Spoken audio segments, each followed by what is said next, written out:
Dzień dobry. Hello, everyone. We're very pleased today to welcome our main guest, Kerstin Müller, in what is the second event in a series of 3 events named Footprints, dziedzictwo na przyszłość, which is a series of 3 meetings around the subject of heritage, which is organized with the support of the European Union program Horizon 2020 for Research and Innovation Program, grant agreement number 776766. And the disclaimer is that today's content is the sole responsibility of the authors, us, and not the funding partners. The event is also possible thanks to the support of and the organization of Open Heritage, the Polish Association Architects Warsaw Branch, Praga Lab, and Koło Architektury Zrównoważonej, so the Club of Sustainable Architecture. We would like also to thank a lot the the Swiss Embassy. And yes, we would like also to, this is so the second event where the guest is Baubüro, is a representative of Baubüro in situ from Basel. Our first meeting, we hosted Rotor from Brussels. And the third meeting will take place next week. And so please follow the Zodiac's webpage to see more information on next week's subject. We'd like also to tell you something about 2 ongoing exhibitions. Hello. Before we start, I wanted to invite you to 2 exhibitions which are related to sustainable development and circular economy topics.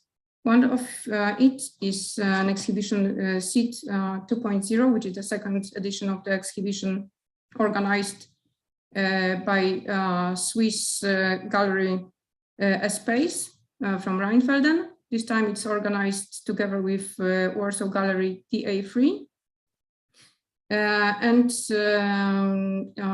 it's dedicated to sustainable development goals, and different artists show different approach to this topic.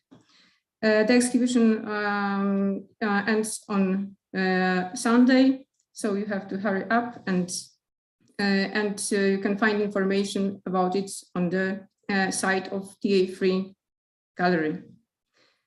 The second exhibition is Praca Praga, so work Praga, and it's related to Open Heritage project, and it's in variety several exhibitions, installations, and events in workshops, which are located in Praga.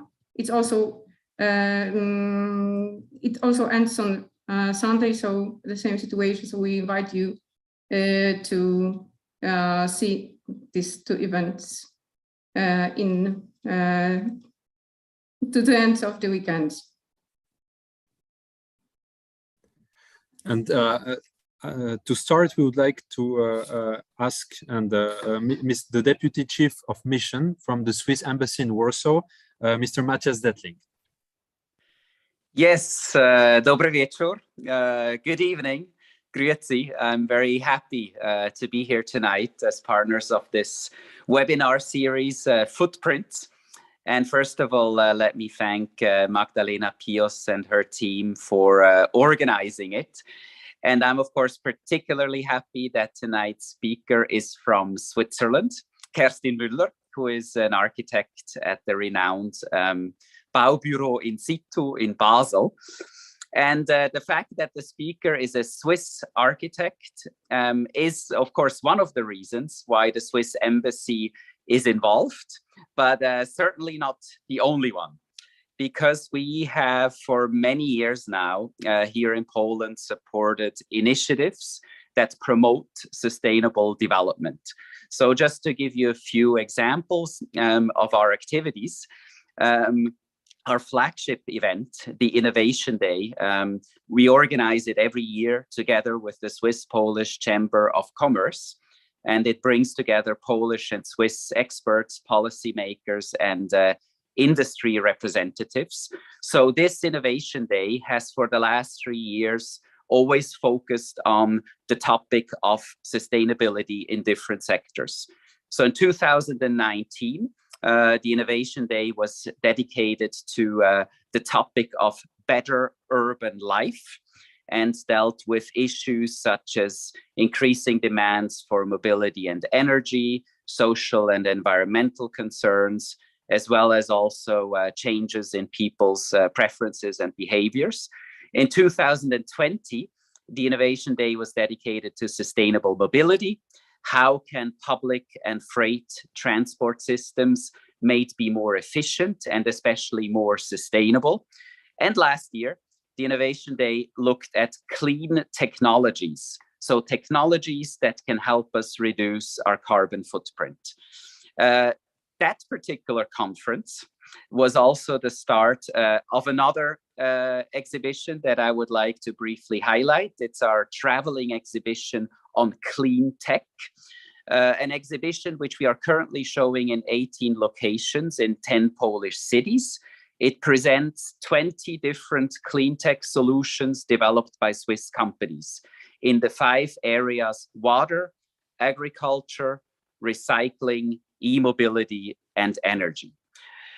We have also, as the Swiss Embassy in Poland, during the last couple of years, been partners of the Circular Week, an international series of events and initiatives dedicated to the circular economy and sustainable development, taking place all over Europe. So you can see sustainable development, it's an extremely important part of our work.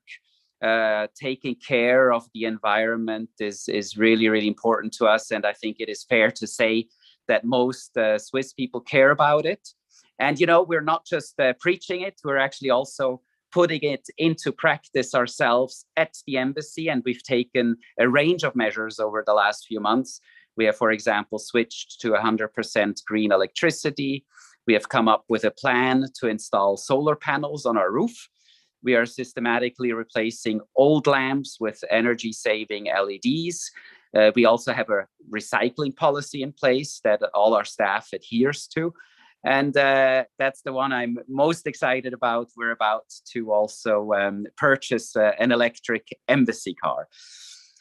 So at the political and multilateral level, Switzerland is of course fully committed to implementation of the 17 Sustainable Development Goals. We're also committed to the Paris Agreement. So by 2030, we want to reduce emissions by at least 50% compared to 1990 levels. And by 2050, we are committed to reaching the goal of zero emissions. So this is sort of the wider, let's say, multilateral global framework in which the Ministry of Foreign Affairs of Switzerland, also the Swiss Embassy, pursues its goals in promoting sustainability and in our efforts to combat climate change. Talking about climate change in Switzerland, for example, we're of course also very much affected by it. We feel it with the melting of glaciers or the loss of biodiversity. In Poland, for example, it's the more frequent droughts affecting agriculture. And what is clear is that we cannot solve these issues by ourselves. Countries need to cooperate. We need to all join forces together.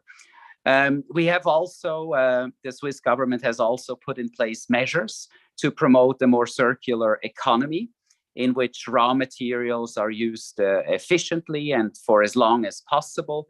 And I think we have done particularly well when it comes to waste management. Recycling is really a Swiss value. Of course, at the same time, we also produce a lot of waste. But the Swiss government promotes the transition towards a circular economy by, for example, supporting environmental technologies. Just as important as the circular economy is, of course, cutting down on consumption, moving towards what we call a sharing economy, where we rent or share what we need during a specific period, instead of just amassing ever more stuff.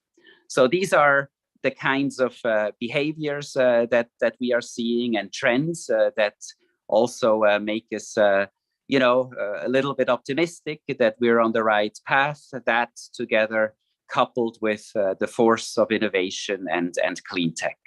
So we're very, very excited about this webinar. We look forward to Kerstin Müller's presentation. Thank you again, Magdalena Pios and her team for this initiative, and also for thinking of the Swiss Embassy to partner on this event. Dziękuję bardzo. Thank you very much. Thank you very much for these remarks. And I will not be long in my speech, but I will introduce Kerstin Müller from Baubüro in situ, the architect from the office which is pioneering in buildings which implements principle of circular economy. The office which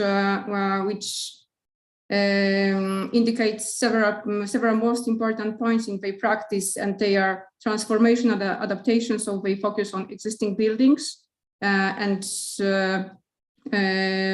transformation of existing buildings rather than building new ones, modular buildings, use of reclaimed materials. But what is also very important, they focus on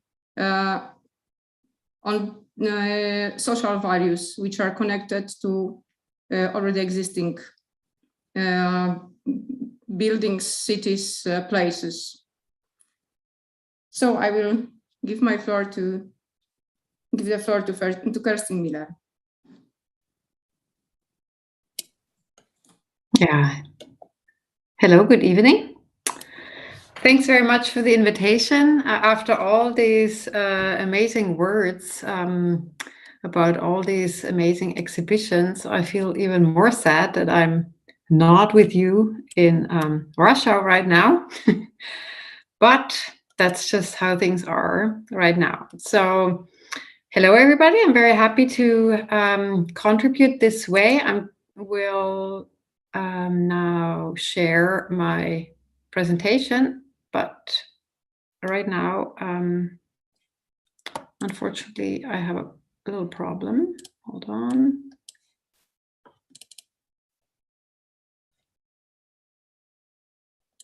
So try again.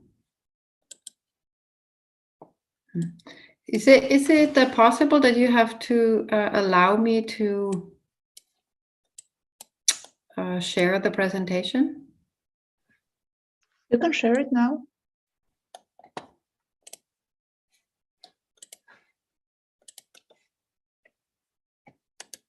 Okay, let's try something else.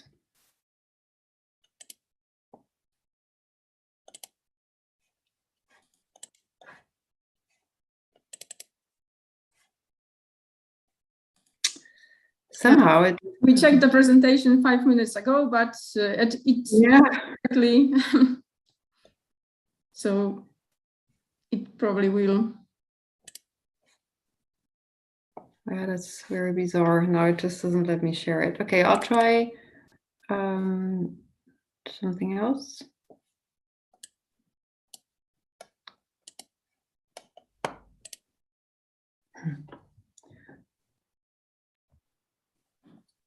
That's very weird. I will. So we were sure it's working because we made the test just before. But I know it just.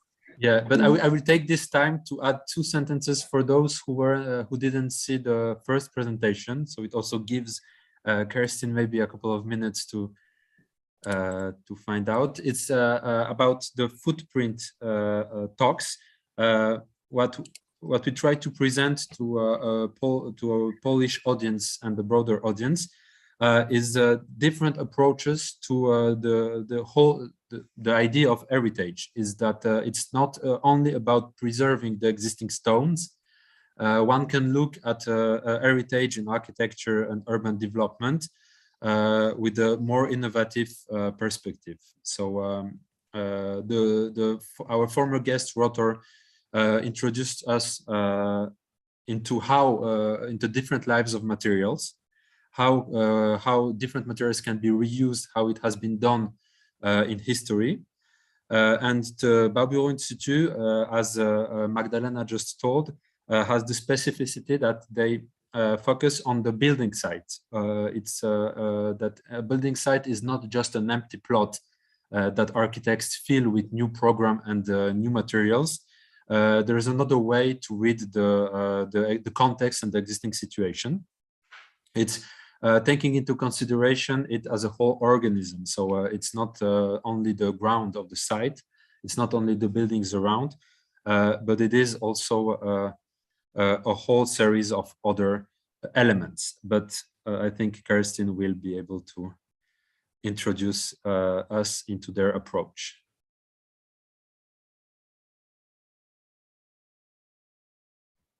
Kerstin, we see it now. It was working.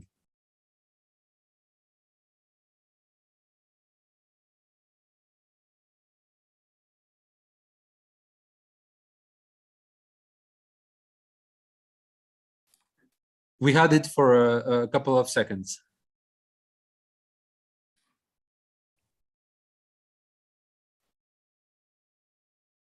But now we don't hear you. Yes, yes. Yeah, now it's visible. Yes. And but the microphone is off. We have we have the image, but we don't have the sound.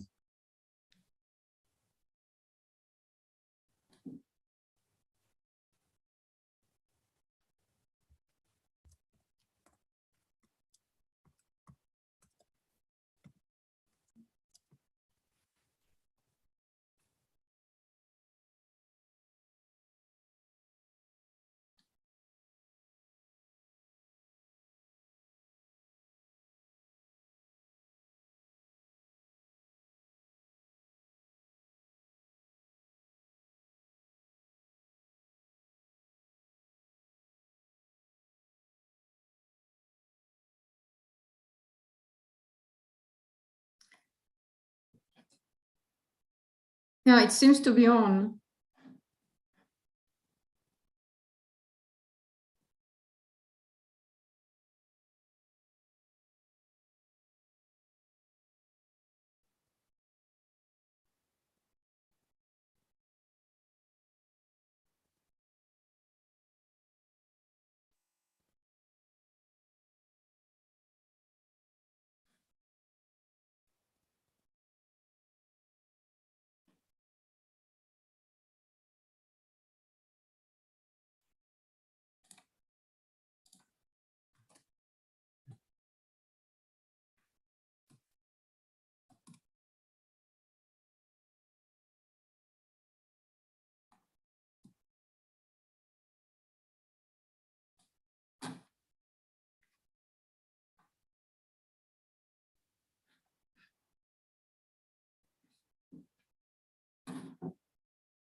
Do you hear me now?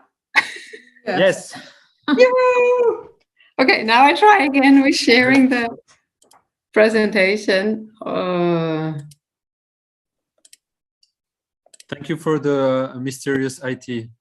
Oh, geez. Do you see it now? Yes, we hear, we see, we can go. Gosh. Thank you. All right. Oh, I'm so sorry. I don't know what happened. Okay. Anyways, excuse me. So I'll start now. I'm sorry for losing so much time. Well, I'd like to talk today about architecture and reuse. And first, I'd like to introduce briefly the company structure that we have. So we actually have 4 different companies that are sort of siblings to each other. And the one that I'm introduced with is the Baubüro in situ, and this is basically our architectural company. So the main thing we do is build, but mostly within an existing context. So mostly it's like using working with existing building, and we do only very, very few new buildings. We also have a sort of a project development company. It's like the Denkstadtsaal, and they work basically on a level above that, in the sense that they actually, even before the actual building process starts, certain decisions are made. You know, you decide on what's actually happening with this building. Is it, what is it going to be used for? Is it going to be sold? Is it going to be torn down, and so on? So that step is more done by the Denkstadtsaal, and they are classically taking existing building, find a new purpose for them. And often they do that with the help of Unterdessen, which is another little company that finds people that use a building for a certain amount of time. So to allow a new idea to grow in a specific place, when you're not sure, you know, what the new purpose of this building is, you sometimes work with intermediate uses, and that's what Unterdessen does. So they look for people that take advantage of a building for a few years, and in the meantime you make up your mind, or you come up with a good idea for a longer term use of that building. And the newest sibling, so to say, is Cyrkular, and that is a consultancy that has a focus on reuse and circular economy. So in general, when we talk about reuse, we see it as something that happens on a lot of different levels. So the highest level is basically the level of the building or a whole site, like a whole, let's say, reusing a whole industrial area that gets a new purpose, or whole, you know, an assembly of buildings, so to say, that gets a new use. Or we also look at just the building as a whole, and it's interesting for us to not just look at like classical buildings that are, you say, classically heritage protected or something, but we also like to look at buildings that are just a bit like not quite interesting yet, you know, that they are like out of the post-war construction, like from the 60s, 70s, 80s, that is often today torn down, and new buildings are done there because we just don't see their value. And then you can also reuse building components, like in this case, this is actually our office here in Basel. And what we did there is that we took an existing shelving from a storage. So this is this in orange here, and we made, so to say, a big furniture that we put into this big hall, this big open volume, and now this is a place where people sit and work. And then on the lowest level of reuse, we just look at the material, at a straight out material, like in this example, just a piece of wood or a piece of insulation. So I'd like to begin with some examples on how we work on these higher levels of whole constructions. And this is the Gundeldinger Feld in Basel. This is where our office is here. And this is sort of a bit for us like the mother of reused, abandoned industrial areas. So this is about 20 years ago that sort of the founders of the Baubüro in situ were able to take over, I can say, this site. This used to be a machine factory, and transform it into a mixed use area. And then this is another building. This is the Hanro. It's a bit outside of Basel. This is a former textile producer. And the Ziegelhof, this is also outside of Basel. This used to be a brewery. And so how do we do this when we have these sites, you know, these assemblies of buildings, and we try find a new purpose for them, what are the strategies that we use? So when we go into a site like that, so this is basically this former brewery, has like this whole assembly of buildings. We just go in and we just try to understand the characteristics of this site. So we look at the existing buildings and we understand what they, you know, what is there, what are their skills, so to say, what can they do, what can they not do, what was their purpose. And then also try to understand what's the specifics of this site, like what is charming, you know, what do we think is worthwhile preserving, even if it's not heritage protected, but just from our perception, what is worth preserving, and what is the atmosphere, what makes the atmosphere of this place. And then we use participation. Basically, we ask the neighbors and the stakeholders in the area what is really needed in this place, what is needed in this city or in this town or in this neighborhood. And we look at the history of this place. We try to set a theme, so that by setting a theme, you can sort of attract certain people and also certain uses. We also look what's missing, and then in this larger set of stakeholders, we're trying to develop an idea what the future use of this site can be. And the great thing about working with existing structures is that it's like almost like working in a one-to-one model, right? You can just go there and you can look at the space and you can imagine what can happen there. And this is quite valuable because a lot of us are architects, so we are trained to basically look at the plan and sort of understand the space behind it. But that's not true for everybody. For a lot of people, they look at a plan, they cannot really imagine a space. And so if you can actually go into an existing space, that makes it much easier for a lot of people to understand.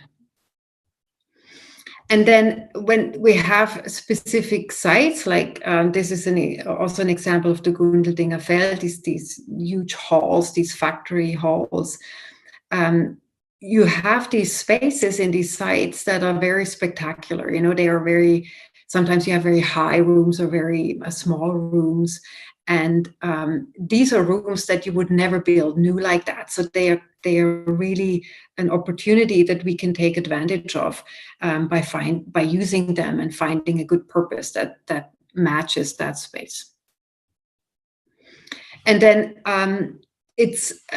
we're just trying to understand we're trying to understand the characteristics, the patina, the colors. And try to keep them. So, for example, this is also again the Gundeldinger Feld. It was a machine factory, so the predominant colors were like this, green from this paint of the machinery. But then also the rust was also already rusty.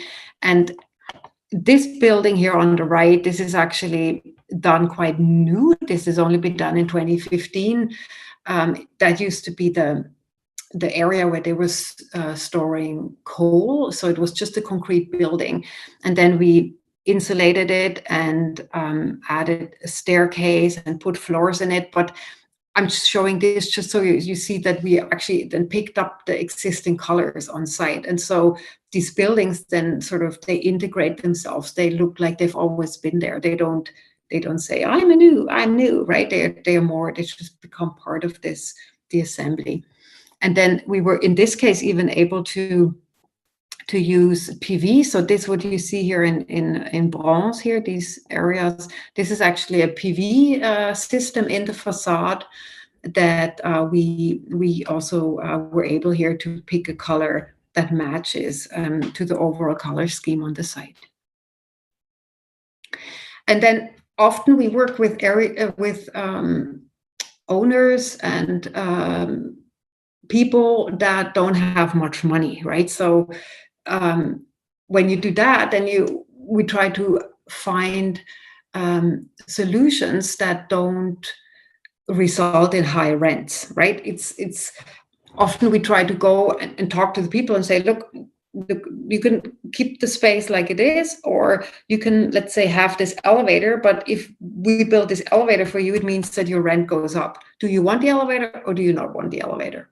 So that kind of dialogue allows you to actually change the buildings only in the sense where it's needed. So you only do what's really needed, and then it's also important to understand the building. So if we have a building that has had a certain use and we try to find a new use, and those are very similar, then it often works very cost effectively because the structure is just made like that. You know, every structure has a certain set of skills, how we call it. It has a certain room height, and then it has a load capacity. Then you have certain openings, you have windows, you have doors. And if you keep the new use very close to the old use, you don't have to change that much. So we really try to understand what is really necessary, what is sort of the minimum thing to do. And then we start to actually change. So we're not preserving the sites of the buildings in like a heritage kind of sense. We like to actually work with them, because often that's the only way to actually keep them alive, is that you change them and you can keep them in the cycle of being used, right? So we look at buildings, and then when you have a high hall, like we've just seen our office, you can actually add layers or floors. You keep the envelope, but you actually increase the square meters of usage just by adding floors to the high spaces. You can make additions, which then helps because it automatically insulates the former roof. You can make additions. This is an example from Zurich, where we had these the lower floor here was just working spaces for manufacturers, and then we sort of on top added like a warm hat, like these offices. So addition is one strategy to develop a site, but also subtraction. So often, especially if you have industrial areas, they have these large volumes. They have very large spaces, 80 meters by 80 meters, and so if you're in the center of this space, it's very dark. You don't have any light, you don't have any good access. So you can, for example, make an interior courtyard, or you can take a section of the roof away and make new walls, so that the quality of these spaces here increases. And it's better to rent them out, and it's better to find a different uses. And this is an example of the Hanro. So this used to be this textile manufacturing place, and I'm showing this aerial view because we often just forget how the environment that we live in usually is always changing. It's always growing. And in the case of this factory, this started out in the 1800s with like this small a small part of this building here, and they were making fabric, and then they kept adding and adding. They kept adding to the building, they kept adding to the height. Then in 1917 they added another building, 1950s, in the 50s another one, in the 60s another one, in the 70s another one.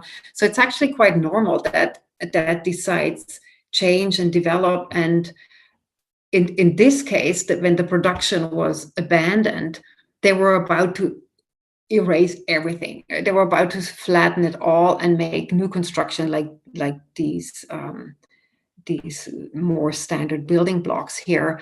And in this case, it was really the people in the little town that were outspoken against it, because this industry for them was such a piece of heritage. Like, it was a small town, so almost in every family somebody has worked in this factory, and they didn't want to see this all go. So they basically opposed the plans to tear all this stuff down, and then they succeeded, and we succeeded to find somebody who bought this, and then we were able to keep all these buildings and develop them. And then when you have all these existing buildings, so like today, you're actually already in a good position, because today we're talking more and more about embodied energy in comparison to operational energy, right? Because for a long time, the operational energy was just so large that you didn't even talk much about the energy or the carbon emissions that it takes to create a building. But this has changed, because for decades now, we are actually have learned a lot, and we're constantly improving the operational phase of a building, in the sense that we add a lot of insulation, we have efficient heating systems, and so on. And in this case, when we had all these different buildings from all these different times, we then were forced, it's quite normal and not forced, but we want to do that anyways, but we just had to improve all the envelope, and that was a lot of money for us, because there was no money, right? So we came up with the city with a system that was actually for them to a new thing, where we said, okay, look, we have 10 years, give us 10 years. And we reduced the amount of energy used in these buildings to a certain amount that we agree on. That is basically what's needed from the energy law, and just give us the freedom to decide what we actually do. And this is quite unusual, because usually that's just, you change the roof, so then that's what you have to have, that improvement and so on in the roof. And what we were able to do there is that we actually looked at this whole big group of buildings and said, okay, where is actually the really weak points? So we looked at all the roofs and all the walls and all the windows and so on, and then decided, okay, the first thing we should do is, let's say, the roof on this building. Even if there we wouldn't have to do it legally, but we do it anyways, because this is sort of where we get the biggest bang for the buck, so to say. So this was really great that the city allowed us to do that, and we just made that agreement, and it worked really well, because it also allowed us to adapt to the cycles that happen. Let's say you have somebody already using a space, and if you tell them, okay, you have to go out because we need to insulate your floor here, then that creates a lot of cost. But if that person is moving out anyways, it's a good time to actually work on this insulation. So by being able to create something like that, it gave us much more freedom to actually reach our goals within let's say, socially acceptable way. And now I've just talked about the operational energy, and now I want to talk about the embodied energy, because again, the times have changed, right? Operational energy is much lower than it used to be. Often we have renewable energies now, and so it has actually changed around. Like today, a new construction over the course of its lifetime emits more carbon emissions or energy when it's done. So the making of it is actually the larger footprint than the operation of it over, let's say, 60 years. And so this is not reflected yet in the legislative system. So nobody has a cap at this point. You're not allowed to emit more CO2 in the making of this building than whatever that number. This is going to come though. So these things are in discussion in Switzerland, and it's only going to be, I think, a few more years until we see this. But what I'm going to show you now is a study that has been done last year in Zurich. And what they've done is that they took a a new construction. So these are these gray buildings here. So it's the Rauti-Straße. It's just a new construction, and they were actually looking at the materials that are used in these buildings, and they were looking at the industry and processes in the industry that are gonna basically, what does the industry have in petto, so to speak, to reduce their emissions in the production of materials. Because again, the operation of a building, you need, let's say, whatever, a temperature of 30, 40 degrees or something to heat a building if it has a good envelope. But to make a piece of metal or to make a piece of brick, you need 1500 degrees Celsius. So these processes are done with fossil fuels now, and it's much, much, much harder to find solutions to replace these fossil fuels than just heating a little building, right? So we're looking at these buildings, and 69% of the mass of these buildings is actually these type of materials here. So it's concrete and brick and plaster and glass and metals and wood-based materials and so on. And what they found, and now this is something I need to explain a bit. So this lower rows here, this is basically the KBOB is like the Swiss way of calculating the footprint of a building. And so what they found, so that these buildings we just saw, the construction of them has a certain footprint, and the operation of them has a much, much, much smaller footprint than the construction. And this is basically looked at today's industrial processes or in 2020. And now they're looking, okay, so in the future, like in let's say 2030 to 2050, how will the industry then produce these materials, and under what conditions, and what will the footprint be in the future?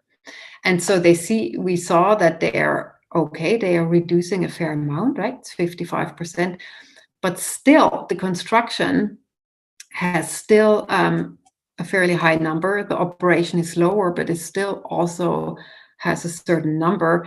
And this is basically a time where we say we need to reduce our emissions drastically, and we actually should be by zero.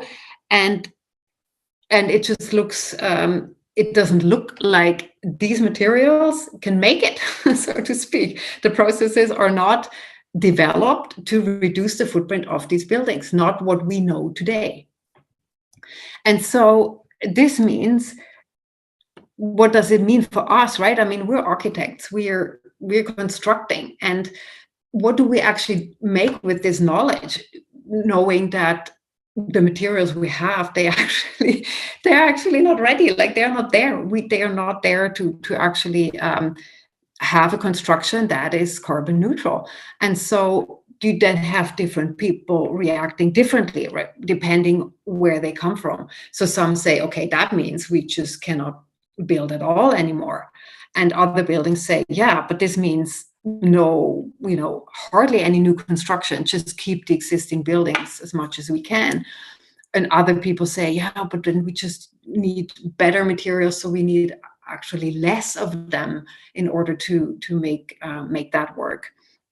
And other people talk of climate positive building materials, materials that absorb or store CO2. And then another option is basically, reuse existing building components, because just like existing buildings, also a component has already emitted its carbon in the past, right? Like these molecules already floating in the air and are being active. So why not prolong their lifespan and actually benefit longer from the footprint that they already they already had in the past? And so this is something that we were then looking at more closely. And now I want to show you what what we've done with that. So how do we construct new with reused material, and what does that bring in sense of our attempt to bring construction to match our climate goals? And so here is a building that we've done in Winterthur. This is, I would say, our most radical attempt. This is an existing structure here. It's also an industrial site. And so we tried to keep the existing building if we can, but also this addition, we were going to make a 3-story addition, find material from local deconstruction and basically use as much reused material as we can for this addition.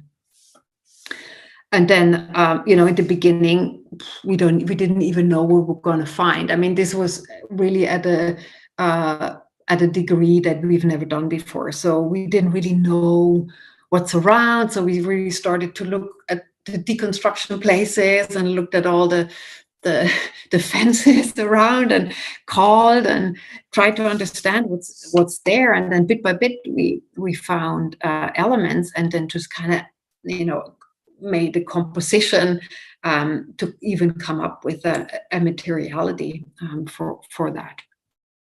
And then bit by bit, we found things, and it's was actually, again, it's really quite shocking when you get into that, because in Switzerland, I mean, in Zurich, it's just crazy. They're like tearing down buildings that are not even 30 years old. I mean, this is just, it's just wild, right? I mean, even when we do these maths on carbon footprint and life cycle and so on, we always assume that a building gets 60 years old, which is already nothing.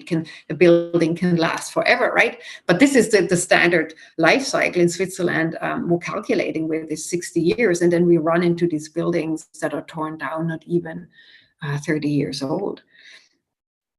Anyway, so we found a lot of things. Like, for example, this whole exterior staircase and this granite and all that. This is really from a large office building torn down 28 years old.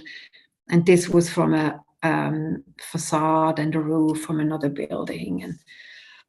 And then this structure here, this is the steel structure that came from another deconstruction in Basel that was taken down only 17 years old. And it's important to understand that when a building goes that's 17 years old, it's often really, it's not because of the material failing. It's because the use cycle of that building is at an end. The use cycle of a building is in general shorter than the theoretic lifespan of a building. And so that's where the problem is. So this building had to go at the age of 17 because it was basically standing on the wrong side of a town, because there was a redevelopment in the city planning of this site. And so this had to go.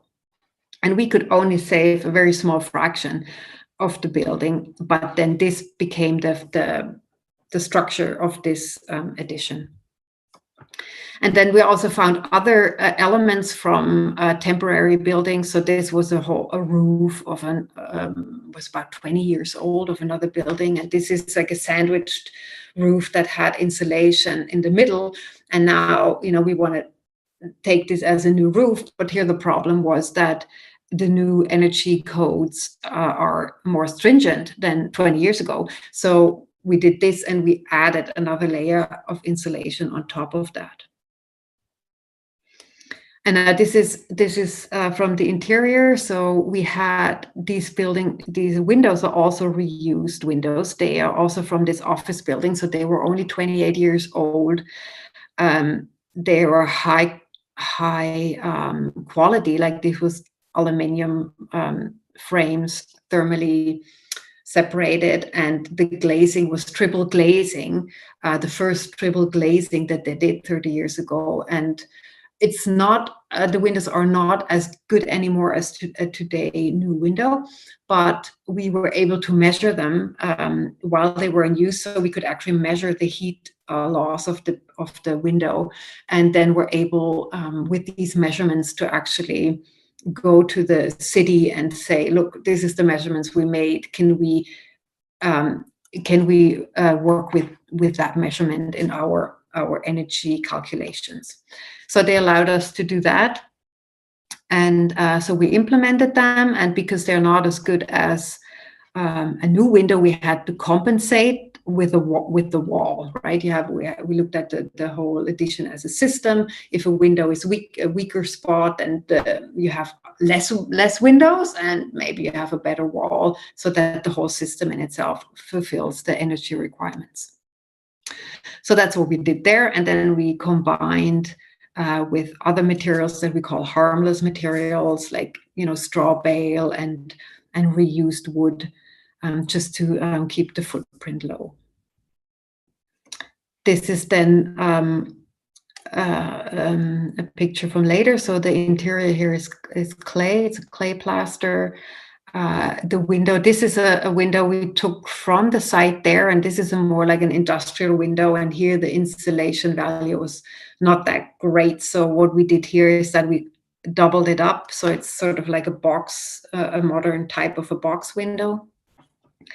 And then the floor here is actually also from a local deconstruction, and you can see how we try to, as much as it's possible, to work with this idea of design for disassembly. So this is all basically screwed down, so you can actually, at a later point in time, actually, when you take things out, you don't destroy them. They are just basically demountable.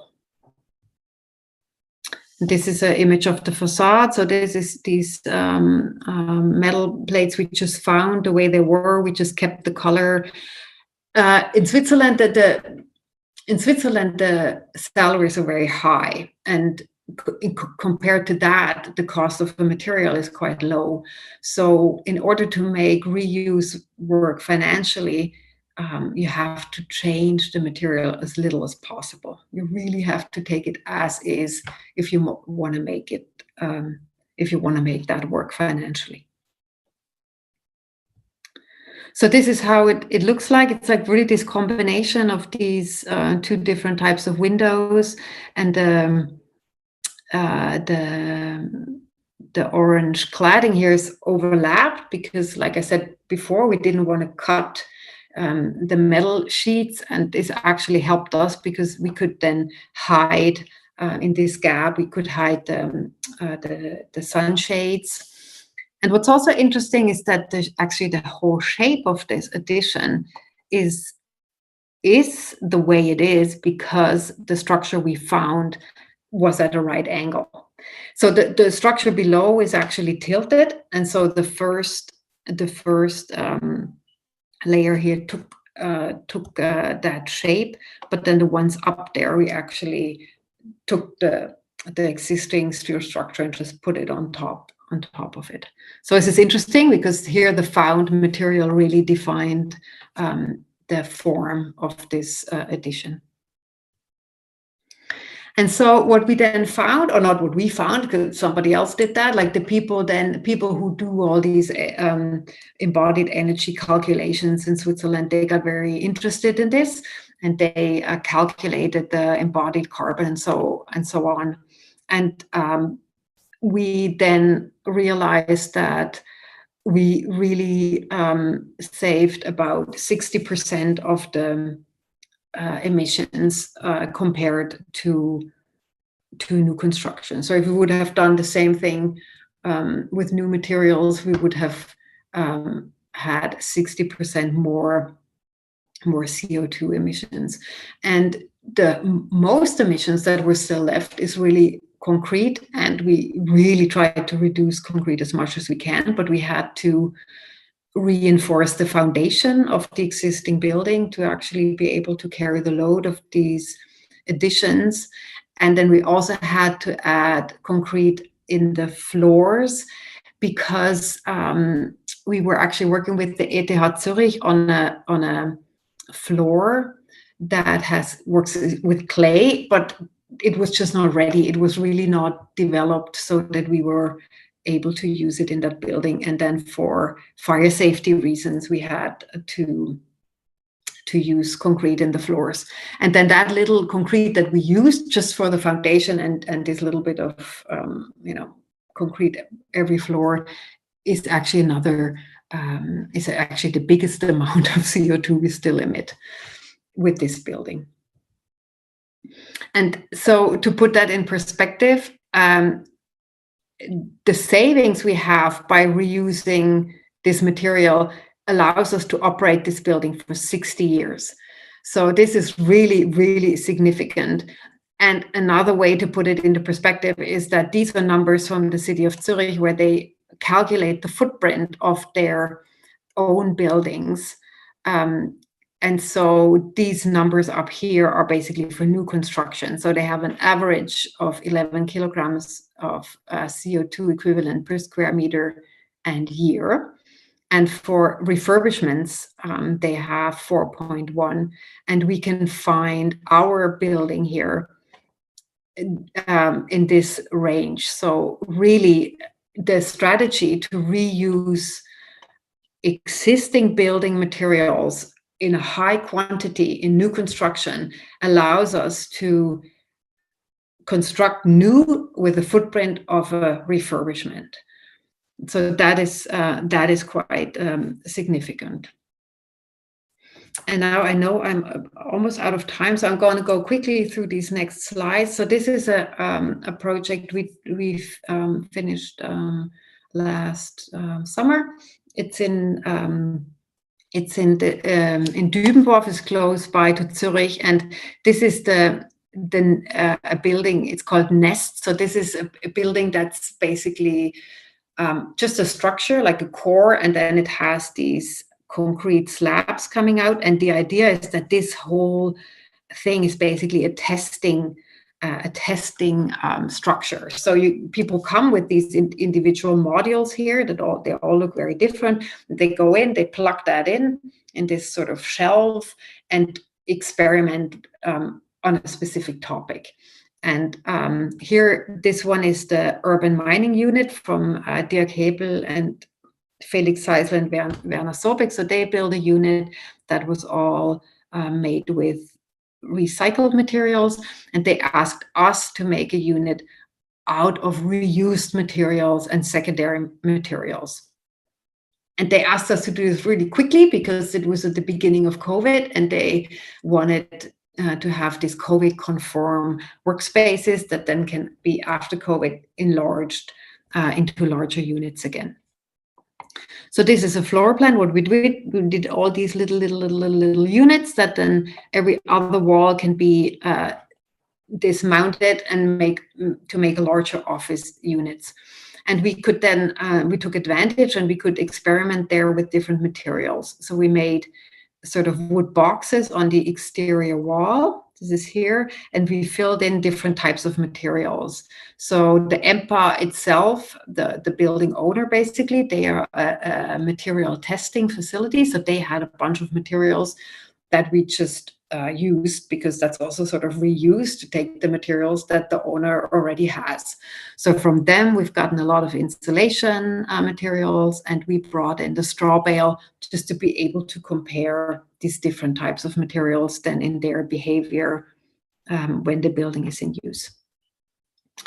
Also here, we had some leftover pieces of windows from the previous project you just saw. So we took those again and put them in here. Made these little modules. This is all reclaimed wood, and these reclaimed windows and also the insulation. Then we put these little units in there. And then every other wall is a permanent wall. And this is, you can see here, this structure. So these are basically leftover pieces from wood module construction. So the wood manufacturing place who worked with us, they make all these wood modules, and they have the classic, they always use the same stuff, right? They use Fermacell, and then they use these wood composite elements, and they always have leftover pieces that they throw in the trash. And for us, he collected them and made this wall. We also used here tiles. These are tiles that are not, you cannot use them on the roof because they have little mistakes, so to say, but we made this interior wall and added clay mortar, so it's demountable. We also experimented with carpets and books and magazines for temporary walls, so these walls can really be dismantled easily. And then we also experimented with floors. So here we were able to go in a neighboring building that was going to be demolished, and we took out this parquet, this wood floor, and it's not a very like fancy wood floor, but we took it anyways to show that also material that is not, that we don't appreciate maybe enough. You can still work with it, and we tried to experiment. So we sanded it down and we oiled it, and then partially it was glued down, so you couldn't easily dismantle it. But so we cut out big sheets and then just arranged them differently. And then what we could do there, which was also super exciting with the Empire, is that we took these existing windows, and we found a window or a glass manufacturer that made a test with us. And so what we did is that we took the glazing out of the frame, and then the glazing has a window pane, and then it has a sealant and a gas. That's how that only the glass element looks. And so what that guy did is he cut it open. He replaced the sealant with a new sealant, added new glass, and we put it back in there. In another one, we actually added a third pane. So we left the old window panes and we added a third to it. And so these types of tests we did there to try to be really, work on almost like a microscopic level, so to say, that you really only look very closely at what is actually the problem. Like if I look at this window pane, what is the problem? Why is it not good enough anymore? What is the exact point why it doesn't fulfill the energy requirements? And in this case, we really just replaced that little sealant at the edge and the gas. And this is really fascinating because it's so resource efficient strategy to improve a window. And this is so fascinating that now we almost get every week we have somebody calling us, who was that a window manufacturer? Who did that? And I'm totally convinced that this can become a business model. I'm totally convinced. Like that guy just did it in his standard process. And if I'm sure if you can come up with a project where you say, look, I have 100 windows, can you not just replace the sealant? I'm sure that they could do it within a financial feasible way. So this is how it looks like. We have all these windows, and then we actually the EMPA, they also had existing PV systems, so we also integrated those in the facade. And then here, this wood, this was really already on the building. The building had wood and had insulation, so we just took it and used it again. Yeah, so this is I'm showing this slide because I think this way of working with existing materials and the shift to a circular economy is actually really going to create new job profiles, and we're going to need new people that have a different training and work differently, right? Like we have now people that go out into the urban mine and look at the building material, evaluate it. We have then other people that that can design with that, right? You also have to, that's a different way of aesthetics. It's a different way of designing. Then you also have to understand when you build new and you want to be able to build things back, like it goes all the way into the detailing. So you need good people on the site that actually make sure that the stuff is done the way it should, to make it demountable. You also need, if you want to deconstruct elements that are actually keeping a building up, you need to think backwards in the sense of, how do I dismantle something that without the whole building collapsing? So these are really new sets of skills that are gonna be in demand. So that's exciting for us to develop this. Good. I think I'll stop here.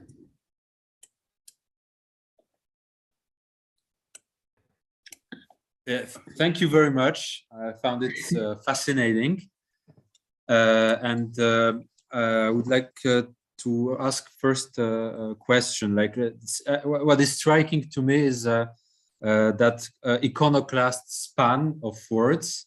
From one hand, that's almost do-it-yourself aesthetics, and on the other hand, you have EMPA, that's famous research institute, and I think the Nest is a building by Grammatiocolor, which are super high-tech gigs with flying robots.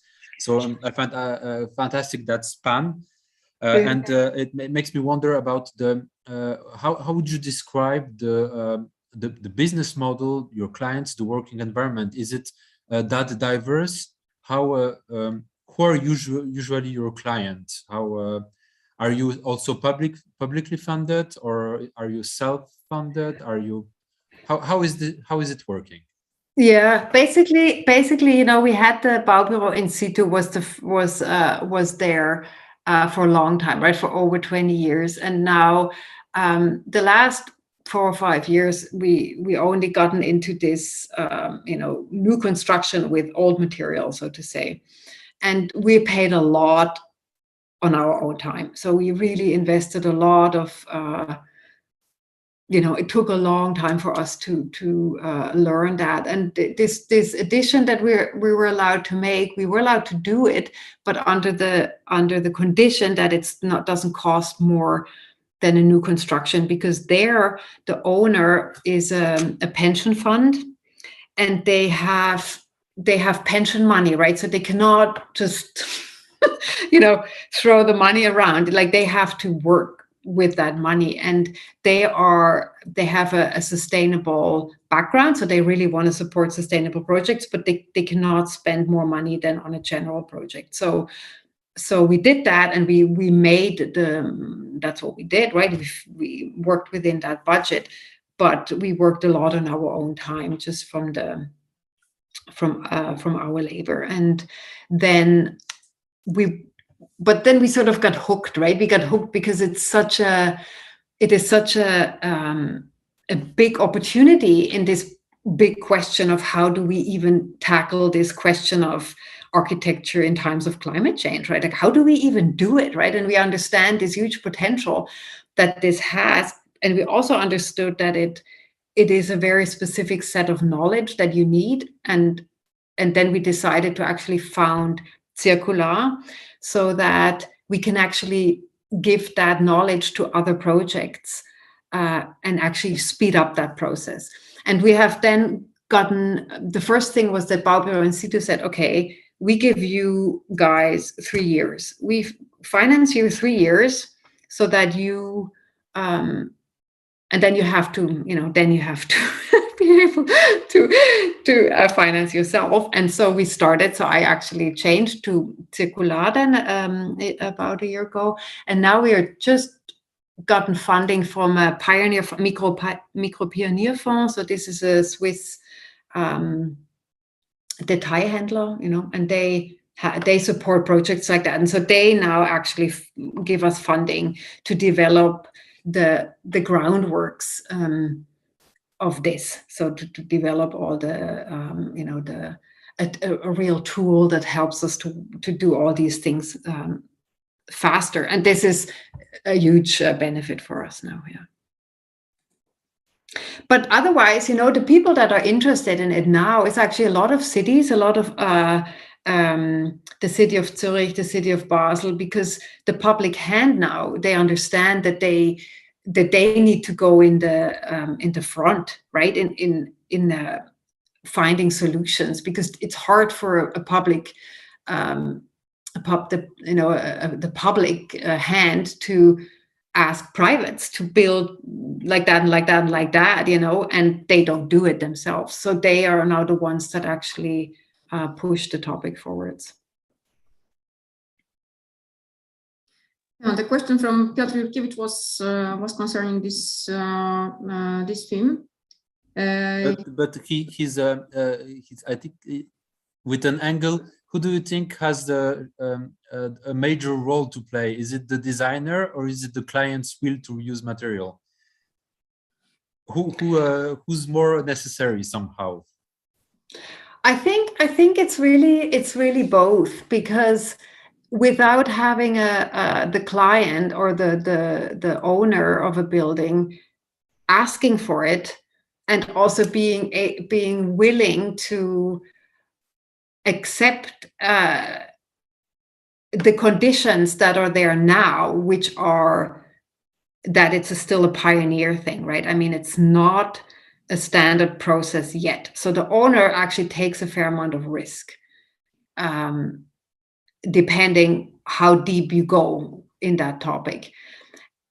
And then also you need the architects to take it on as a challenge and to not resist, but find it a challenge and take on throw themselves in there, see it as a creative challenge, and with fun develop their own language in this. I don't know if this makes sense. I wanted to ask you about the aesthetics, because maybe also accepting this aesthetics can be difficult for clients, because they are used to shiny new glossy buildings. And is it a problem, or it's accepted in Switzerland? I think it's interesting, because it is really what we hear a lot. Is like people say, "Oh, this is bricolage. I don't like it. I don't really like the looks of it. And does it really have to look like that?" And so on. And it's really interesting, because I think now you're so much at the beginning of this, that just to even have a building like that being built is just a huge thing.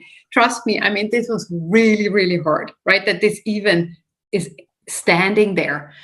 And now it comes to a point where people are excited about it for different reasons, right? For the environmental reason, or just because it actually allows for different aesthetics, for more rough aesthetics maybe. And now we find that there are certain competitions starting, or student works in schools, right? Like, for example, in Basel, we just made this a competition, a Basel pavilion. So this was all, it was an international competition. And the material was all reused material, and we made a catalog, and these international teams would basically pick material from this catalog. And then when you look at the results that came in, they are totally different, right? So what people make out of this is really depending where they're coming from and how they design with it. It's not that a standard set of material results in a standard design. It's not like that at all. And this is something we're just in the beginning of understanding, because there's so little examples. But more and more examples we see, and we understand that it's really not so much a limiting factor in what the outcome is of the design process. It's limiting in some ways, but it's also that when we think of the new aesthetics of sustainable architecture or climate friendly or architecture, it's not going to be the aesthetics we know. So I think this is the first thing that we need to understand. The aesthetics will change no matter what. We just don't know yet how they will look like. But yeah, I wanted to follow up on that answer with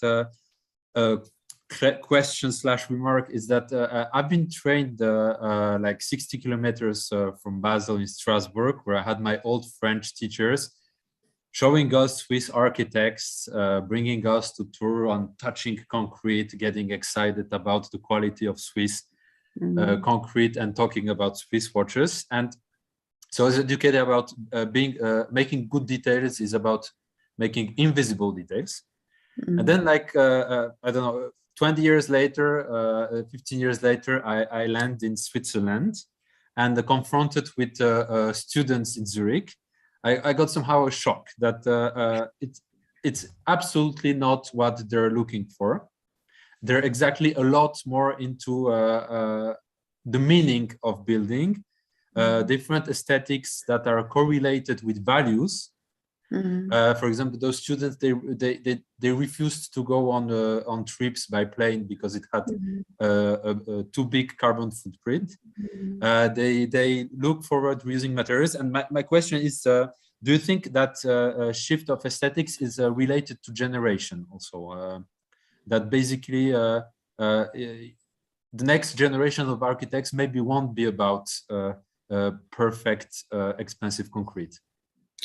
I think that the younger generations have just understood that probably better than the older ones, that this is the question of our time. I mean, we need to solve this. What's the point in making a nice building if the society falls apart? You know, I mean, the times have just changed now. And I think that the younger generations, I mean, we have so many people wanting to come in our office because they want to make a difference. They want to be part of the solution. They don't want to be part of the problem. And even that might be maybe surprising, and it was also surprising to me, honestly, but we are working now as Circular. We are actually working with Herzog and Dämmeron. We are working with Christian Gantenbein. It's really changing now, right? I think there's still a few that resist that. And we as Circular, we see that all the time, and you can trust me, it's often really, really frustrating when you come across somebody who's not willing to move an inch on their, you know, I mean, we're then talking about shades of gray not being, not being quite perfect. It's not exactly that. And then for me, I mean, you can just imagine how for me it's like, come on, right? I mean, depending on the lighting, it's so different anyways. But anyways, I mean, this happens all the time. But at the same time, we see people changing their attitude to architecture that we would not have thought that would be the case just a few years ago. I think it's really, really changing now. And competitions are different. You know, we're working with the city of Basel, the city of Zurich, they're setting up competitions where they reuse their own material. Like my material of the city goes from here to there. And architects have to deal with this. This is a new task. And it's almost like with other companies now, you know, you can try to resist this, but how long are you still going to be around if you're resisting this? And there was a question from MC concerning obstacles which you see on the way of development of this approach. Which you represent. So what is the obstacle on the way of development of this approach, which is in the question called humble and modest. So what is? I mean, if the question is maybe now for the construction with reused materials, I guess, so there it's a lot of problems, you know, a lot of obstacles. I think there's obstacles that are just in the norms, you know, in the norms and in the legislations, because the norms and the legislations we have now are done for new construction with new material. So if you do something else, you will always run against that. This is just natural, right? And this is really hard, especially when it comes to insurance things, and a certain material that is reused doesn't have an insurance yet, and then there's the whole legal side isn't clear. You dismantle it, you transport it, who owns it, the old owner or the new owner, and these things are not clarified yet, but there's a lot of people working on this. There's a lot of people working on the legal situation. In Switzerland, the SIA, the Verband, the architect association, the engineer Verband, they are working on this. They understand that a lot of the norms are just a hindrance, so they are like looking at that, and it's still gonna take maybe too long, in my mind, but at least people are working on it now. They understand it. They are facing it. But I think the biggest I think there's other obstacles that are even probably worse. That is what the people's minds, right? What they have in their mind is like, you have, first of all, in our ideal world, we wouldn't even have that much material around because there wouldn't be that much demolition, right? That would be the first thing that we would wish, that there is really a larger awareness, and that it's not so easy to just demolish a building anymore, and then there is not so much material that you try to reuse, but there will always be change, right? So there will always be a certain amount of materials around. And now what we see is that there's an increased awareness, and then everybody has sustainability goals, right? And so now people start to, for example, this afternoon was a huge conference from Roche, which is in Boston. They're taking down these huge buildings, and now it's like sustainability and so on. We're taking the buildings down, but we try to give away all these materials to all these people. And at the same time, the question is, why are you, first of all, tearing it down? Okay. The second is, why are you not using your material on your own? Right? Because it's so easy to say, oh, I'm so generous, I give you this and I give you that. But if you don't have the people on the other end that are actually taking it and building with it, which is actually the harder part, then it's not going to work. It's just not going to work, right? And now we're in this situation. We have a lot of material around because we have a lot of deconstruction, but we don't have the people who actually are willing to use it. The demand is missing. You have a lot of offer, but no demand, and then it doesn't work. So this, there it starts in people's heads. People need to be willing to do it. But this brings us to another point of MC's question: is do you think that the obstacle is it just a technical obstacle of regulations that could be solved by updating the regulations, or is it the whole hyper-capitalist system that pushes for a consumption of new materials? How would you look at it? Yeah. This is totally what it is. Where the norms are made for new materials, right? The norms are done by the lobby. That is totally clear. And reuse or clay construction. Where's the lobby? There's no lobby. There's no money, right? Nobody pushes for that. That is a huge problem. And sometimes it's hard for us to deal with that, right? Because if you're really, really, really thinking it through, you wouldn't be building at all anymore, right? That is just the fact. But that's a whole other thing. but that's a very European point of view, because basically in Western Europe we build for eternity. If you look at our regulations, everything is meant to last very long, at least a couple of decades. And if you look in Asia, in Japan, I think the average lifespan of a building is 20 years. And they build that way. I don't know. When you go into a Sejima building, it's falling apart 2 months after it was built. So it's but they build in a very light way, with much less regulations. And do you think there's our like Western European way of building in a very solid way is still the way we should build, but just reuse the materials? You know, I don't mind. The question should be the other way around, right? If I think of what you're offering me, is there a different approach, right? So I can ask you back: if somebody dismantles a building in 20 years, what is the footprint of that action there, right? If they can dismantle it and they don't have a big footprint because they can reuse the material, or there's no energy problem on this planet anymore, yeah, why not, right? I mean, that is, I'm not trying to defend any specific method. I'm just looking for solutions, and I don't see that many.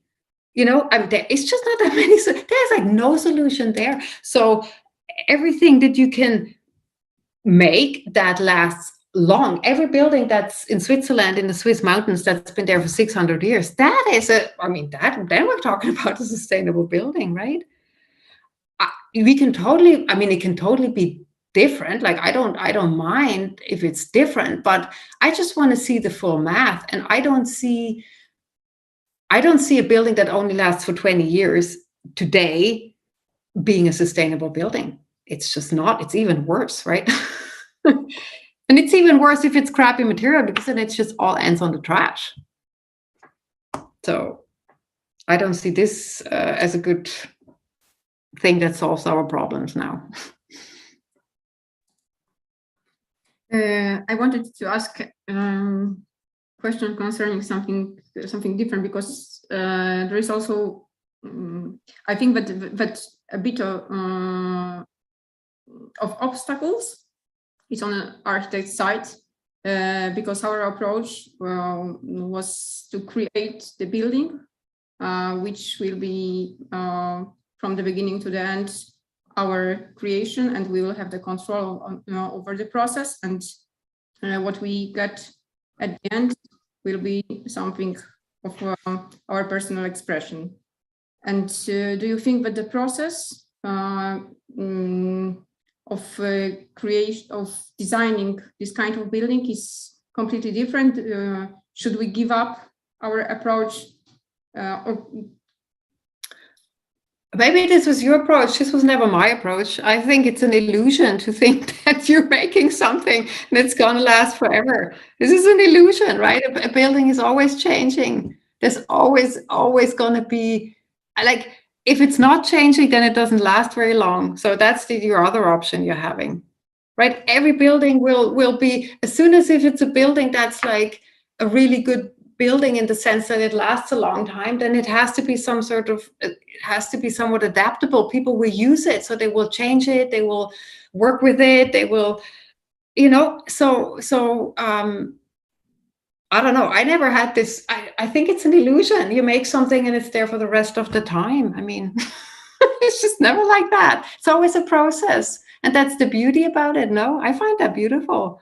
And now when you can take elements that are there, it's even more, I find it beautiful. Like, everything has a story, right? Like, every element has a story. We go in this building in Winterthur, and you just, about every little thing you can tell a story, and people just love it.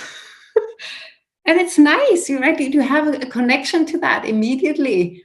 It has a personality, and I don't know. To be honest, I agree with you 100%, but generally, as we see results of architectural competitions, or maybe also this approach is changing with the change of generation, but it was very common, I think. Star architects approach, and this was the path of being architect, and getting or having the possibility of personal creation. I think that time is over.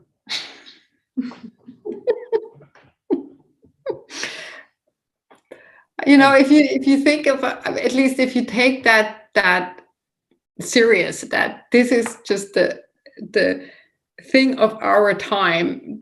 This is the task we have now. We need to deal with climate change, right? This is just what we need to do now. And so if you take this serious as an architect, you won't have a single creation anymore. You will always work with others and you will implement their ideas, right? You will work with a structural engineer. You know, you will work as a team in order to move ahead in this field. That's how I see it.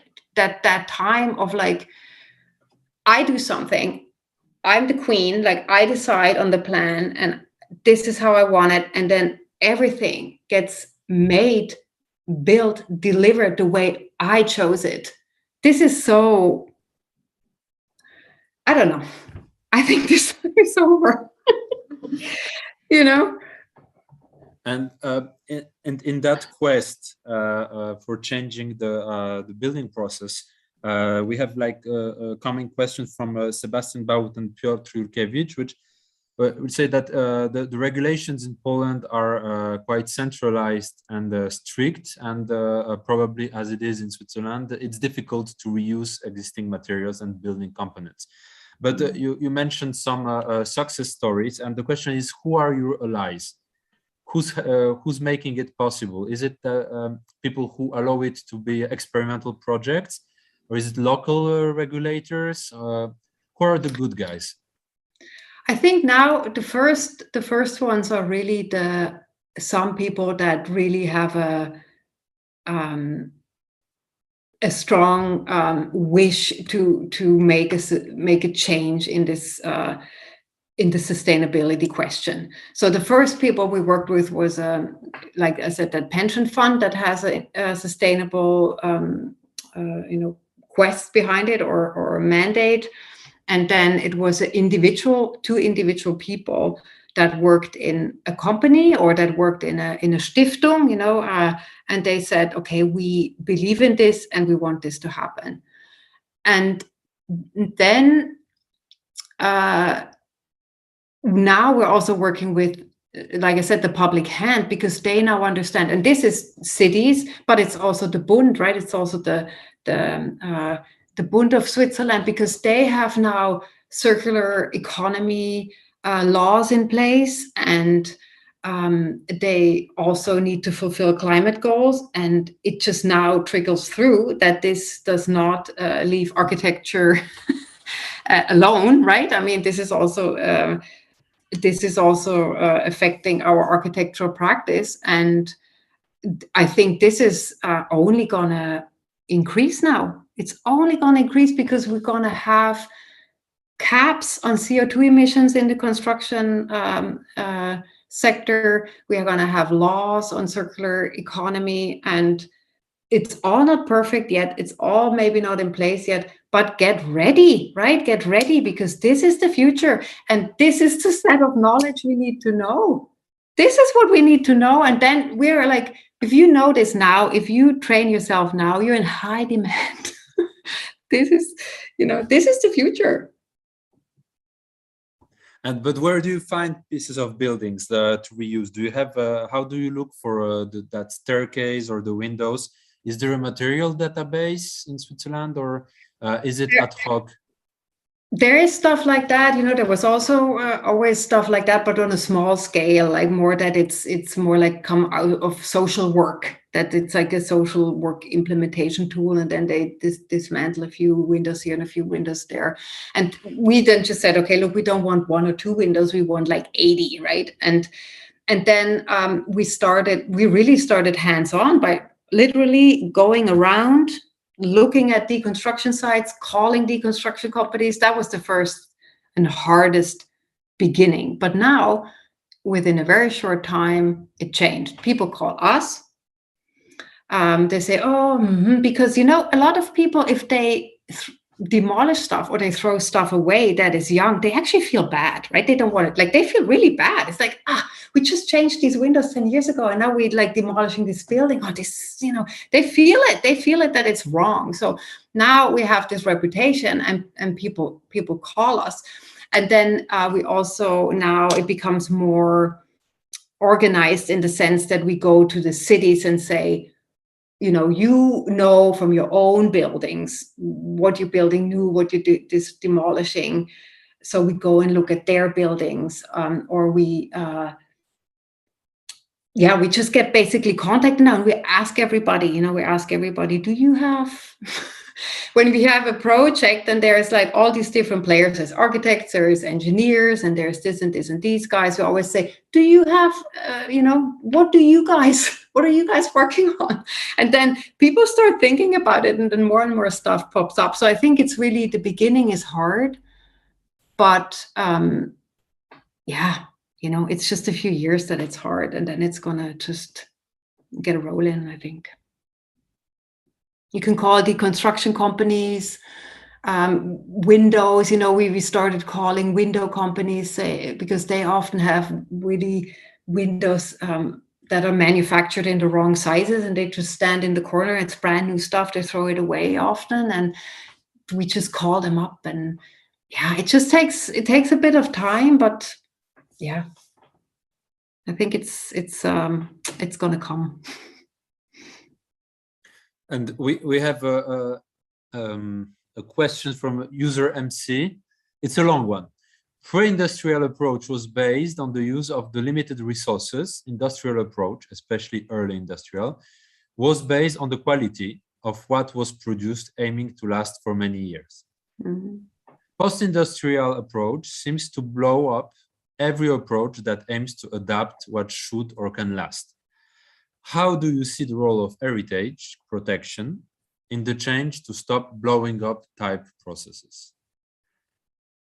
How should we the heritage? You mentioned early in your presentation that you're interested also in buildings that are not necessarily seen as heritage because they're, let's say, ugly buildings from the 90s, but you see qualities in it and see it as a heritage. Do you see this should be somehow protected, regulated, or not? I think really, heritage protection in general is a good thing, right? But we often see that a building, if it's under heritage protection and you're not allowed to change it, it becomes a problem, because you need to be able to finance it. It always needs finance from the exterior somehow. You cannot always have museums everywhere. So if you can protect the building, also heritage protect the building, but you can still work with it somewhat, it actually allows you maybe more to keep it than otherwise. And the newer things, I think once we start having a regulation that asks your footprint, on the things you do, you will automatically preserve existing buildings. Because today, and this is also something we need to understand how crazy this is, right? Today, you can get in Switzerland, you can get a great label for sustainable architecture if you make a new construction in a specific great way, right? Like you make standard nachhaltiges bauen or whatever. But you don't, because you don't have to calculate that you might have just eradicated a completely fully existing building and just torn that down, right? So I can tear down a fully functioning building, check. Then I have a flat surface, and then from there on, my certificate looks, right? Like it only then looks at the erased surface, and then I can make something new and get a certificate for that. And this is just crazy. This doesn't make any sense.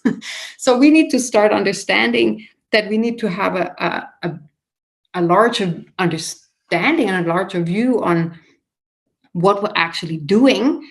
And if we get a cap on, let's say, an emission budget for a construction, this will automatically happen, because everything that's already there is like zero, because it's already there. So you don't need, it doesn't have a footprint. It's a gift, right? That only what you're adding counts. And then this is always better than taking something down and making something new. This is just impossible to be better otherwise. And here, I think this is really coming along. Like already in Denmark, they already have that. They have like a plan on a cap of the emissions that a new construction can have, and it's like the curve is going down because it needs to be zero, at some point in time in a few decades. So this is going to come in other countries, and then I'm sure that existing buildings are seen much more as a resource, because that might be the only way you can even keep building. Otherwise, you might just be done. So pragmatism as a solution somehow. I think so. I think right now we're just at the end of our ABC, so to say, right? I mean, we really, if we take this crisis serious in which we're in, we're like with our back against the wall. And at least I think, at least for a certain time, this is what we need to do now. This is the task of our time.